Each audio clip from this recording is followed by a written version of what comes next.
कुछ दिन पहले LTX ने अपना अब तक का best model LTX 2 Pro release किया था। कंपनी के अकॉर्डिंग ये अभी तक का बेस्ट वीडियो जनरेशन मॉडल है। और अगर आप मेरा AI न्यूज सीरीज फॉलो करते हो तो आपको याद होगा मैंने इसके बारे में पहले ही बात की थी। LTX का वीडियो जनरेशन मॉडल काफी अच्छा है और सबसे बड़ी बात ये ओपन सोर्स भी है, मतलब आप इसे अपने पीसी पर लोकली रन कर सकते हो, वो भी अनलिमिटेड टाइम के लिए। लेकिन यहाँ पर एक कैच है, जो ओपन सोर्स वर्जन अवेलेबल है वो LTX का बेसिक मॉडल है। LTX का एक प्रो मॉडल भी है लेकिन वो ओपन सोर्स नहीं है। और आज इस वीडियो में मैं आप लोगों को यही दिखाने वाला हूं कि LTX का प्रो मॉडल एक्चुअली कैसा परफॉर्म करता है, specially current best video generators के कंपैरिजन में। मैं इसे डिफरेंट सिनेरियोज में टेस्ट करूंगा ताकि ये पता चले कि कंपनी ने जो क्लेम्स किए हैं क्या ये मॉडल उन पर खरा उतरता है या नहीं। और हाँ, मैं आप लोगों को यह भी दिखाऊंगा कि आप LTX प्रो को कैसे और कहां से अनलिमिटेड टाइम के लिए फ्री में यूज कर सकते हो। तो बिना टाइम वेस्ट किए चलिए वीडियो स्टार्ट करते हैं। तो यहां पर मैंने सारी इमेजेस पहले से ही जनरेट करके रखी हैं जो मैंने गूगल के नानो बना प्रो से बनाई हैं। और हाँ, सारी इमेजेस के प्रॉम्प्ट्स आपको डिस्क्रिप्शन में मिल जाएंगे ताकि आप खुद भी इन्हें इजीली जनरेट कर सको। तो चलिए अब कैमरा कंट्रोल से स्टार्ट करते हैं। यहां हमने एक FPV ड्रोन शॉट टेस्ट किया जहां कैमरा एक्स्ट्रा हाई स्पीड में एक वाटरफॉल के अंदर से नीचे डिसेंड करता है। इस शॉट के लिए हमने काफी डिटेल्ड प्रॉम्प्ट यूज किया जिसमें कैमरा मूवमेंट, स्पीड और स्टेबलाइजेशन क्लियरली डिफाइन की गई थी। सबसे पहले अगर आप LTX का रिजल्ट देखो तो इसने कैमरा मूवमेंट काफी अच्छे से हैंडल किया है। कैमरा का मूवमेंट ओवरऑल सीन के साथ काफी रियलिस्टिक लग रहा है। साथ ही जब ड्रोन आगे बढ़ता है तो नया सीन भी काफी स्मूथली और प्रॉपर्ली जनरेट होता है। लेकिन यहां पर एक मेजर कैच है, अगर आप ध्यान से देखेंगे तो कुछ ऑब्जेक्ट्स सीन के बीच में कभी कभी चेंज हो जाते हैं। कभी ड्रोन का शेप बदल जाता है और कभी एक स्की करने वाला इंसान अपीयर हो जाता है, जबकि मैंने प्रॉम्प्ट में इसका कोई मेंशन ही नहीं किया था। यह चीज काफी अनएक्सपेक्टेड है और ऑनेस्टली बोलें तो रियलिस्टिक भी नहीं लगती। ऑनेस्टली क्लिंग ने यहां मूवमेंट को काफी अच्छे से नेल किया। टर्न्स में स्लो डाउन नेचुरल लगता है, डिसेंट्स में कैमरा स्टेबल रहता है और कहीं भी मॉर्फिंग या जियोमेट्री ब्रेक नहीं होती। लाइटिंग पूरे शॉट में कंसिस्टेंट है और एंड में एक सटल सा लेंस फ्लेयर भी मिलता है जो काफी सिनेमैटिक फील देता है। वियो ने यहां एक अजीब चीज की, इसने बिना बोले ही ह्यूमन स्पीच ऐड कर दी, जबकि हमने प्रॉम्प्ट में ऐसा कुछ मेंशन नहीं किया था। मोशन थोड़ा लेस डायनामिक लगा और एक मोमेंट पे ड्रोन खुद फ्रेम के अंदर आ गया जो ऑब्वियसली अनवांटेड था। इमेज क्वालिटी ठीक थी लेकिन कैमरा कंट्रोल उतना प्रिसाइज नहीं लगा। वन ने कैमरा मूवमेंट थोड़ा बेटर हैंडल किया लेकिन एनवायरमेंट जनरेशन में प्रॉब्लम आई। जैसे जैसे ड्रोन वाटरफॉल के नीचे जाता है नए सराउंडिंग्स प्रॉपर्ली जनरेट नहीं होते और सीन थोड़ा ब्रेक फील करता है। सोरा ने कैमरा मूव तो समझ लिया लेकिन फुटेज काफी ग्लिची और नॉइजी लग रही थी जो यूजेबल नहीं थी। ऑब्जेक्टिवली देखा जाए तो इस टेस्ट में क्लिंग ने सबसे बेस्ट रिजल्ट दिया। कैमरा मूवमेंट इंटेंशनल लगा, जियोमेट्री लॉक्ड रही और ओवरऑल शॉट प्रोफेशनल और सिनेमैटिक फील हुआ। अगले टेस्ट में हमने एक classic cinematic crane shot try किया जहां कैमरा ऊपर की तरफ मूव करता है और साथ ही टिल्ट डाउन करके पूरी सिटी रिवील करता है। इस शॉट में फिजिक्स का रोल बहुत इंपॉर्टेंट था। सबसे पहले अगर आप LTX का रिजल्ट देखो तो इस वीडियो का ओवरऑल सिनेमैटिक लुक और कैरेक्टर डिजाइन काफी सॉलिड है, जिसमें रेड हैट और क्राइम्सन कोट ने एक परफेक्ट सुपरनैचुरल वाइब क्रिएट की है और सिटी लाइट्स का रिफ्लेक्शन ग्लासेस पर काफी प्रीमियम लगता है। लेकिन अगर हम गलतियों की बात करें तो सबसे बड़ी गलती फिजिक्स की है, क्योंकि कैरेक्टर बिल्डिंग के लेज पर खड़ा होने की बजाय हवा में फ्लोट कर रहा है जो काफी अजीब लगता है। साथ ही प्रॉम्प्ट में मेंशन की गई वो शार्प ग्रीन यानी शैतानी मुस्कान चेहरे से बिल्कुल गायब है और कैमरा का मूवमेंट ओवर द शोल्डर होने के बजाय सीधा जूम आउट की तरह लग रहा है। ओवरऑल विजुअल क्वालिटी तो टॉप नॉच है, पर लॉजिक और प्रॉम्प्ट डिटेलिंग के मामले में AI ने थोड़ी गड़बड़ कर दी है और क्लिंग ने यहाँ काफी इंप्रेसिव काम किया। कैरेक्टर की केप और हेयर विंड के साथ नेचुरली रिएक्ट करते हैं और फेस पर जो लाइटिंग पड़ रही है वो कैमरा मूवमेंट के साथ परफेक्टली सिंक होती है। सबसे अच्छी बात यह थी कि कैमरा मूव बिल्कुल वही था जो हमने प्रॉम्प्ट में स्पेसिफाई किया था। वे यहाँ एग्जैक्ट कैमरा मूवमेंट को फॉलो नहीं कर पाया, लेकिन फिर भी शॉट विजुअली काफी स्ट्रांग लगा और अपना एक अलग सा मूड क्रिएट करता है। वन के केस में कंसिस्टेंसी इशू दिखा, जैसे जैसे कैमरा ऊपर जाता है फ्रेम अननेसेसरी ब्राइट होता चला जाता है जो थोड़ा डिस्ट्रैक्टिंग लगता है। लेकिन अगर ओवरऑल देखा जाए तो चारों मॉडल का आउटपुट डिसेंट था और इस टेस्ट में किसी एक क्लियर विनर को चूज करना मुश्किल था, इसलिए इस राउंड को हम टाई बोल सकते हैं। अब अगर हम कैमरा कंट्रोल का ओवरऑल वर्डिक्ट देखें तो क्लिंग 2.6 यहां क्लियरली सबसे आगे निकल कर आता है। यह मॉडल एक्चुअली प्रॉम्प्ट को सुनता है, कॉम्प्लेक्स सिनेमैटिक मूवमेंट्स को समझता है और पूरे शॉट के दौरान जियोमेट्री को लॉक करके रखता है। जो मूवमेंट आप मांगते हो वो इंटेंशनल लगता है, रैंडम या ब्रोकन नहीं। वेओ कई बार कंफ्यूज हो जाता है, जैसे ड्रोन शॉट में खुद ड्रोन को फ्रेम के अंदर डाल देना। वन कंसिस्टेंसी के साथ स्ट्रगल करता है जहां लाइटिंग और एक्सपोजर धीरे धीरे ड्रिफ्ट करने लगती है। सोरा ने कैमरा मूव्स का आइडिया तो सही पकड़ा, लेकिन फुटेज काफी नॉइजी और ग्लिची थी जो प्रैक्टिकल यूज के लिए रिलायबल नहीं लगती। LTX का वीडियो क्वालिटी बहुत सही है, मूवी वाइब देता है, लेकिन फिजिक्स में वो मार खा जाता है। अगर आपको क्लीन, सिनेमैटिक और इंटेंशनल कैमरा मूवमेंट चाहिए तो इस सेक्शन में क्लिंग ही सबसे स्ट्रॉन्ग ऑप्शन लगता है। अब चलो मूव करते हैं रियल लाइफ फिजिक्स की तरफ। इस टेस्ट के लिए हमने स्लो मोशन शैडो बॉक्सिंग का सीन प्रॉम्प्ट किया जिसमें नेचुरल विंडो लाइटिंग थी हैंडहेल्ड कैमरा फील थी और एक स्लो जूम इन भी था। यहाँ कैमरा मूवमेंट और लाइटिंग दोनों काफी इंपॉर्टेंट थे ताकि मूवमेंट रियल लगे। सबसे पहले अगर आप LTX का रिजल्ट देखो तो इस वीडियो में AI ने लाइटिंग और एटमॉस्फेयर को बहुत ही जबरदस्त तरीके से हैंडल किया है। खास करके खिड़की से आती हुई सनलाइट और वॉल्यूमेट्रिक रेज एक रियल सिनेमैटिक फील देती हैं। कैरेक्टर की डिटेलिंग जैसे ब्रेडेड हेयर और बॉक्सिंग अटायर बिल्कुल प्रॉम्प्ट के मुताबिक है और जिम का ग्रिटी लुक मूरल्स के साथ काफी ऑथेंटिक लग रहा है। लेकिन कैमरा का अग्रेसिव पुश इन और पुल बैक वाला मूवमेंट थोड़ा ज्यादा जर्की है, जो देखने में थोड़ा सर घुमा देने वाला लग सकता है। साथ ही पंचेस के साथ कैमरा की टाइमिंग उतनी परफेक्ट नहीं बैठ रही जितनी प्रॉम्प्ट में मांगी गई थी और मूवमेंट्स में वो नेचुरल फ्लूइडिटी थोड़ी कम है, जिसकी वजह से वो कहीं कहीं रोबोटिक लग रहा है। ओवरऑल विजुअल क्वालिटी और एनवायरनमेंट के मामले में ये वीडियो टॉप नॉच है, पर एक्शन और कैमरा कोऑर्डिनेशन में थोड़ा इंप्रूवमेंट चाहिए। वेओ का आउटपुट देखने में ठीक था, लाइटिंग सॉलिड थी और कैमरा वर्क भी प्रेजेंट था, लेकिन मोशन थोड़ा स्टिफ लगा, जैसे बॉडी मूवमेंट्स रोबोटिक हो। वन के आउटपुट में आर्टिफैक्ट्स क्लियरली दिख रहे थे, बैकग्राउंड वॉप हो रहा था, ग्लव्स ग्लिच कर रहे थे और कैमरा मूवमेंट भी प्रॉम्प्ट के हिसाब से नहीं था। क्लिंग ने यहां जेन्युइनली इंप्रेस किया। बॉडी मैकेनिक्स नेचुरल लगे, शोल्डर्स का रोटेशन रियलिस्टिक था, हेयर मूवमेंट सही डायरेक्शन में फ्लो कर रहा था और शैडोज बिल्कुल विंडो लाइट के साथ अलाइन हो रहे थे। सबसे बड़ी बात यह थी कि कहीं भी मॉर्फिंग नहीं थी, बैकग्राउंड लॉक रहा, ग्लव्स स्टेबल रहे और मूवमेंट बिल्कुल एक रियल एथलीट जैसा फील हुआ। इस फिजिक्स टेस्ट में बोथ क्लिंग और LTX का रिजल्ट मुझे पसंद आया, तो विनर में दोनों को बोलूंगा। अगले टेस्ट में हमने एक और कॉम्प्लेक्स फिजिक्स और कंसिस्टेंसी चेक किया। इस बार हमने एक की फ्रेम से स्टार्ट किया और एक्सपेक्ट किया कि कैमरा कैरेक्टर के अराउंड एक स्मूथ आर्क बनाए, एग्जैक्टली उस मोमेंट पर जब वो एरो रिलीज कर रहा हो। सबसे पहले अगर आप LTX का रिजल्ट देखो तो इस वीडियो का ओवरऑल एटमॉस्फेयर और सिनेमैटिक लाइटिंग सच में कमाल की है, जिसमें वायलेंट पर्पल स्टॉर्म स्काई और क्लाउड्स के बीच बिजली का चमकना एकदम प्रॉम्प्ट के मुताबिक है और स्टोन प्लेटफॉर्म पर चमकती हुई ऑरेंज रून्स एक बहुत ही पावरफुल मैजिकल वाइब दे रही हैं। वॉरियर का डार्क आर्मर और हवा में लहराता हुआ केप काफी रियलिस्टिक लगता है, जो सीन में एक हीरोइक टोन सेट करता है। लेकिन गलती यह है कि प्रॉम्प्ट में क्लियरली बोला गया था कि वॉरियर के हाथ में एक बो होगा और जब वो एरो छोड़ेगा तो कैमरा उस पर फोकस करेगा, लेकिन रिजल्ट बिल्कुल ऑपोजिट आया। इसमें बो की जगह वॉरियर के हाथ में तलवार पकड़ा दी गई, जो कि प्रॉम्प्ट के बिल्कुल अगेंस्ट है। इस वजह से काफी ज्यादा डिसअपॉइंटमेंट हुई, खासकर इसलिए क्योंकि ये LTX का प्रो मॉडल है और इस लेवल की मिस्टेक एक्सपेक्ट नहीं थी। ओवरऑल विजुअल्स और स्केल के मामले में ये वीडियो 10 on 10 है, बस वेपन और फाइनल शॉट की डिटेलिंग में थोड़ा सा फर्क रह गया है।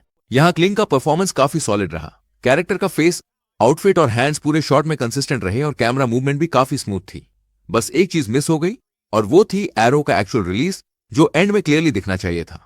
वेओ के आउटपुट में मॉर्फिंग दिखी और एरो एनिमेशन कंप्लीटली ब्रेक हो गई। वन इस टेस्ट में और भी ज्यादा ऑफ था, कैरेक्टर गलत डायरेक्शन में टर्न हो गया और लाइटिंग भी इनिशियल की फ्रेम के साथ मैच नहीं कर रही थी। इस टाइप के CGI स्टाइल एनिमेशन और कैरेक्टर कंसिस्टेंसी के लिए क्लिंग क्लियरली सबसे रिलायबल ऑप्शन लगा। इसके बाद हमने एक प्योर टेक्स्ट वीडियो टेस्ट किया बिना किसी इनिशियल की फ्रेम के। गोल था एक मैक्रो सिनेमैटिक शॉट, जहां एक टाइनी एंड को मैसिव ऑब्जेक्ट्स के बीच दिखाया जाए, ताकि पता चले कि मॉडल्स लार्ज और स्मॉल स्केल फिजिक्स को कैसे हैंडल करते हैं।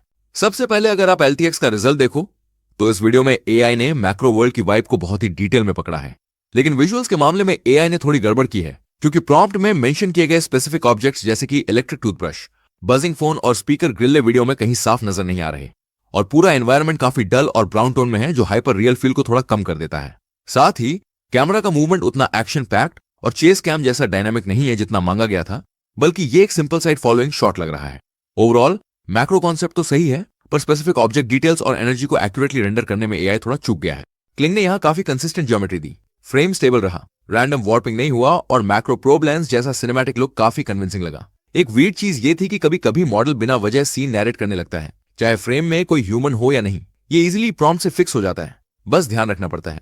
सोरा को कंपैरिजन के लिए ऐड किया गया और यहां उसने expected performance the, and movement के साथ रिएक्ट करती है और कैमरा उससे परफेक्टली ट्रैक करता है। वेओ ने भी एंड को काफी अच्छे से फॉलो किया, लेकिन बीच बीच में रैंडम आर्टिफैक्ट जैसे वाटर स्प्लैशेस आ गए। वन यहां सबसे ज्यादा स्ट्रगल करता दिखा। एंड और कैमरा दोनों ही ऑब्जेक्ट्स के थ्रू क्लिप कर रहे थे और ओवरऑल आउटपुट थोड़ा कार्टूनी फील हुआ। इस स्पेसिफिक टेस्ट में सोरा क्लियर विनर रहा, लेकिन ये याद रखना जरूरी है कि वो बाकी मॉडल्स के कंपैरिजन में काफी महंगा भी है। अगर सिर्फ फिजिक्स का वर्डिक्ट दिया जाए तो वेओ, वॉन और LTX केपेबल तो है, लेकिन स्टेबिलिटी के साथ स्ट्रगल करते हैं। और क्योंकि सोरा रियल ह्यूमंस के साथ की फ्रेम्स अलाउ नहीं करता, ह्यूमन एनिमेशन और प्रिसाइज बॉडी मैकेनिक्स के लिए क्लिंग ही सबसे स्ट्रॉन्ग ऑप्शन बनकर आता है। अब हम आते हैं ह्यूमन इमोशंस और डायलॉग के टेस्ट पर, जो काफी इंपॉर्टेंट है अगर आप सिनेमैटिक स्टोरी टेलिंग कर रहे हो। इस फर्स्ट सीन में हमने एक मोनोलॉग प्रॉम्प्ट किया, जहां कैमरा धीरे धीरे कैरेक्टर के फेस पर जूम इन करता है।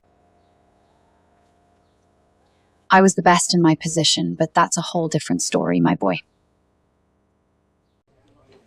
I was the best in my position, Nee. but that's a whole different story. No worry.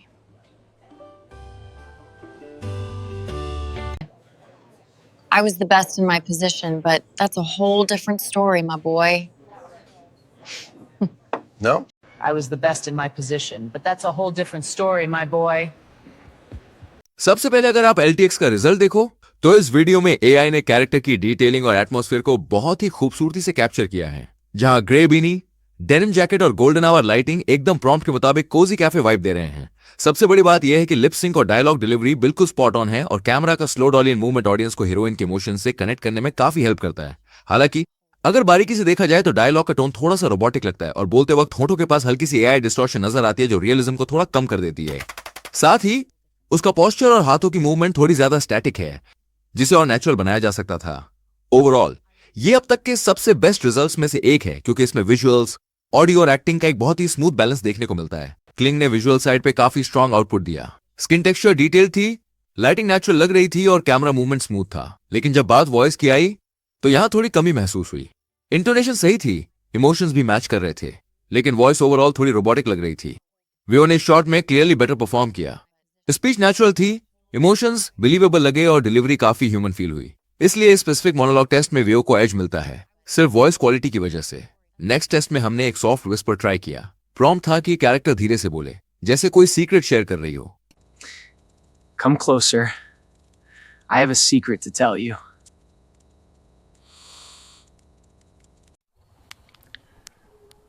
Come closer. I have a secret to tell you.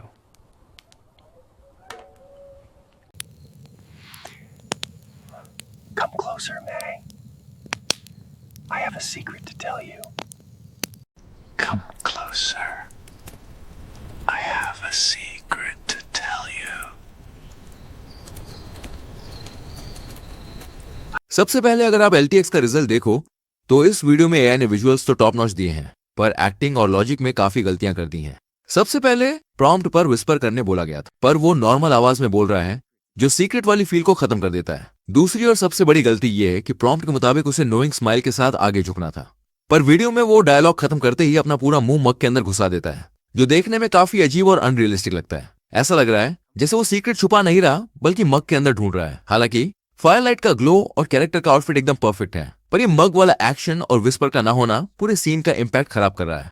Cling का visual output यहां भी extremely clean था, कोई morphing नहीं। Firelight face को beautifully illuminate कर रही थी और सीन सिनेमैटिक लग रहा था, लेकिन ऑडियो साइड पे विस्पर उतना कन्विंसिंग नहीं था।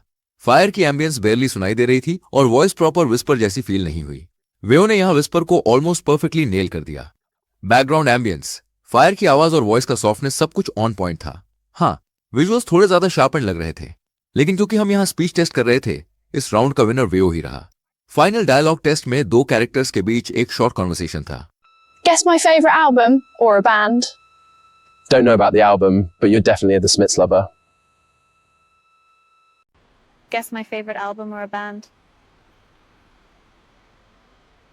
Don't know about the album, but you're definitely a The Smiths lover. Guess my favourite album or a band? Don't know about the album, but you're definitely a The Smiths lover. Yeah. Guess my favorite album or a band? Don't know about the album, but you're definitely the Smiths lover. सबसे पहले अगर आप LTX का result देखो तो भाई ये video एकदम परफेक्ट और सिनेमैटिक बना है, जिसमें आउटडोर विंटेज मार्केट का सेटअप और गोल्डन आवर की लाइटिंग काफी रियल लग रही है। लड़की और लड़के के बीच की केमिस्ट्री और उनके एक्सप्रेशंस एकदम नेचुरल हैं और प्रॉम्प्ट के मुताबिक द स्मिथ्स वाला डायलॉग और लिप सिंक बिल्कुल स्पॉट ऑन है। सबसे अच्छी बात यह है कि इसमें कैमरा का जूम इन मूवमेंट बहुत ही स्मूथ है और शैलो डेप्थ ऑफ फील्ड की वजह से पूरा फोकस कैरेक्टर्स के इमोशनल मोमेंट पर रहता है। इस वीडियो ने प्रॉम्प्ट की हर एक डिटेल को, जैसे कि कॉबलस्टोन ग्राउंड और वार्म सनलाइट, बहुत ही खूबसूरती से फॉलो किया है। विजुअल क्वालिटी और एक्टिंग के मामले में ये वीडियो एकदम प्रो लेवल का लग रहा है और इसमें कोई भी कमी नहीं है। क्लिंग ने यहाँ camera push in, stable faces और ओवरऑल इमेज क्वालिटी काफी अच्छी थी, लेकिन फिर से वही इशू आया। वॉइसेस थोड़ी सिंथेटिक लग रही थी। वियो का विजुअल आउटपुट थोड़ा रफ था। शुरू में फेस मॉर्फिंग भी दिखी, लेकिन वॉइसेस काफी नेचुरल और ह्यूमन साउंडिंग थी। तो अगर डायलॉग का फाइनल वर्डिक्ट दिया जाए तो विजुअल्स के मामले में LTX क्लियरली बेहतर है। फेसेस क्लीन रहते हैं और डिटेल्स लॉक्ड रहती हैं, लेकिन स्ट्रिक्टली ऑडियो और वॉइस रियलिज्म के लिए वियो अभी भी लीड करता है। क्लिंग का वॉइस जनरेशन अच्छा है, लेकिन अभी थोड़ा स्टिफ लगता है जब कंपेयर किया जाए वियो से। अब अगर पूरे वीडियो का एक क्विक रिकैप करें तो पिक्चर काफी क्लियर हो जाती है। वेओ 3.1 अभी भी flagship text to video quality के मामले में लीड करता है, लेकिन ये काफी एक्सपेंसिव है और आउटपुट्स थोड़े कॉम्प्रेस फील होते हैं। साथ ही वेओ सिर्फ 8 सेकंड तक के वीडियोस जनरेट करता है, जबकि बाकी मॉडल्स 10 सेकंड तक जा सकते हैं। 1.2.5 डिसेंट रिजल्ट्स देता है, लेकिन ये काफी नीचे टूल बन चुका है और ऑनेस्टली क्लिंग 2.6 के आने के बाद ये थोड़ा ओवर प्राइस लगता है। इसकी साउंड क्वालिटी भी बाकी मॉडल्स के कंपैरिजन में उतनी स्ट्रांग नहीं है। क्लिंग 2.6 अभी के टाइम में बेस्ट वैल्यू ऑप्शन लगता है, specially image to video use cases के लिए जहां नेटिव ऑडियो भी चाहिए। ये फास्ट है, अफोर्डेबल है और ज्यादातर सिनेरियोज में काफी कंसिस्टेंट परफॉर्मेंस देता है। और LTX की बात करूं तो वो इन सब के बीच में आता है। विजुअल में भी ये ठीक है और ऑडियो में भी ठीक है, और हाँ, ये ओपन सोर्स भी है, ये बात हमें भूलना नहीं चाहिए। तो अब मैं आपसे पूछना चाहता हूं, आपका क्या ओपिनियन LTX 2 Pro के बारे में? क्या आप इसे वेओ या बाकी मॉडल्स पर प्रेफर करोगे? कमेंट्स में जरूर बताना कौन सा मॉडल आपके लिए बेस्ट है और क्यों। अब जैसे कि मैंने आपको वीडियो की स्टार्टिंग में बोला था कि इस टूल को कैसे और कहां से फ्री में यूज करना है, अब मैं आपको प्रैक्टिकली दिखाता हूं कि आप कैसे करोगे। सबसे पहले आपको इस वेबसाइट पर आना है जिसका नाम है LTX Studio। वेबसाइट ओपन होने के बाद स्टार्ट फॉर फ्री पर क्लिक करें और गूगल अकाउंट से साइन अप कर लें। जैसे ही आप अकाउंट बना लोगे, आपको फ्री के 800 क्रेडिट्स मिल जाएंगे। यहाँ पर गूगल के वेव मॉडल्स भी अवेलेबल हैं, लेकिन ऊपर आप देखोगे तो LTX के 2 मॉडल्स मिलते हैं, एक प्रो मॉडल और एक फास्ट नॉर्मल मॉडल। अगर आप प्रो मॉडल से वीडियो बनाते हो तो एक वीडियो पर 400 क्रेडिट्स लगते हैं, मतलब आप एक दिन में 2 वीडियोस बना सकते हो। और अगर आप फास्ट मॉडल यूज करते हो तो आप एक दिन में 4 वीडियोस बना सकते हो। क्रेडिट्स डेली रिफ्रेश होते रहते हैं। और हाँ, इसका एक अनलिमिटेड यूज का ट्रिक भी है, जो मैंने पहले ही इंस्टाग्राम पर अपलोड कर दिया है। नीचे लिंक दिया हुआ है, जाकर चेक जरूर करना। साथ ही मेरे इंस्टाग्राम को फॉलो कर लो, क्योंकि वहां मैं regularly free video, AI tools, models और उनको यूज करने के ट्रिक्स अपलोड करता रहता हूं, और मैं DM का रिप्लाई भी करता हूं। तो जाओ, लिंक चेक करो और इंस्टाग्राम पर फॉलो जरूर करना। अगर आपको मेरा ये वीडियो थोड़ा सा भी पसंद आया हो तो प्लीज इस वीडियो को लाइक, शेयर और कमेंट जरूर कर देना। और हाँ, अगर आप मेरे इस चैनल AI गुरुजी पर नए आए हो तो प्लीज चैनल को सब्सक्राइब जरूर कर लेना, क्योंकि मैं हर हफ्ते आप लोगों के लिए ऐसे ही अमेजिंग कंटेंट और AI की दुनिया में जो भी नया चल रहा है उसकी अपडेट लाता रहता हूं। तो मिलते हैं अगले धमाकेदार वीडियो में, तब तक के लिए धन्यवाद।